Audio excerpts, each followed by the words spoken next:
ഈ ലിബിഡോ നിങ്ങൾ വളരെ ചെറുപ്പത്തിലേ ഉള്ളതാണ്. നിങ്ങളത് തിരിച്ചറിയുന്നത് ഒരുപക്ഷെ സ്വവർഗത്തിലൂടെ. തുടക്കം സ്വവർഗമായിരിക്കാം, സ്വന്തം ആണിനോടും പെണ്ണിനോടും എന്ന് വെച്ചാൽ പ്രകടനങ്ങളൊന്നും ഉണ്ടായിരിക്കില്ല, ലൈംഗിക ചലനങ്ങളിലായിരിക്കാം, പക്ഷെ അവർ ചോദന വർക്കൗട്ട് ആവുന്നുണ്ടാവും. ഇപ്പോൾ ഒരു കൗമാരപ്രായത്തിൽ ആൺകുട്ടി ചുംബിക്കുകയും കെട്ടിപ്പിടിക്കുകയൊക്കെ ചെയ്യും എന്ന് വെച്ചാൽ അവർ മറ്റേ സെക്സ് അതല്ല എന്ന് വെച്ചാൽ സ്വർഗരീതി ഒന്നും അല്ലാതെ ആ ഊർജ്ജം പുറന്തള്ളാൻ നോക്കുകയാണ്. പെൺകുട്ടിയോട് വല്ലാത്ത അടപ്പം തോന്നും, അവർ കെട്ടിപ്പിടിച്ച് നടക്കും, ഒന്നിച്ച് പോകും, ബോട്ട് തൊട്ട് കൊടുക്കും, നമ്മൾ കാണുന്നതാണല്ലോ അത്.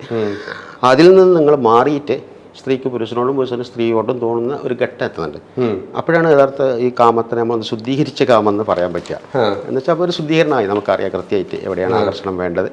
അപ്പോൾ അത് പ്രകടിപ്പിക്കാനുള്ളൊരു വഴിയായിട്ടാണ് നമ്മൾ പ്രണയം കണ്ടെത്തിയത്. മനുഷ്യ സംസ്കാരം വളർന്നു വന്നപ്പോൾ പച്ചയായ കാമത്തെ മറച്ചു പിടിക്കാൻ നമ്മളൊരു പൗഡർ ഇട്ടു, പുട്ടിയിട്ടു. പ്രേമം അങ്ങനത്തെ അത്രേ ഉള്ളൂ, പ്രേമം എന്നൊക്കെ പറഞ്ഞിട്ട്. പക്ഷെ അതിങ്ങനെ സ്ഥായിയായിട്ട് വന്ന് കവികളും സാഹിത്യകാരന്മാരും ഇത് വല്ലാതെ പുകഴ്ത്തി നമ്മൾ അങ്ങനെ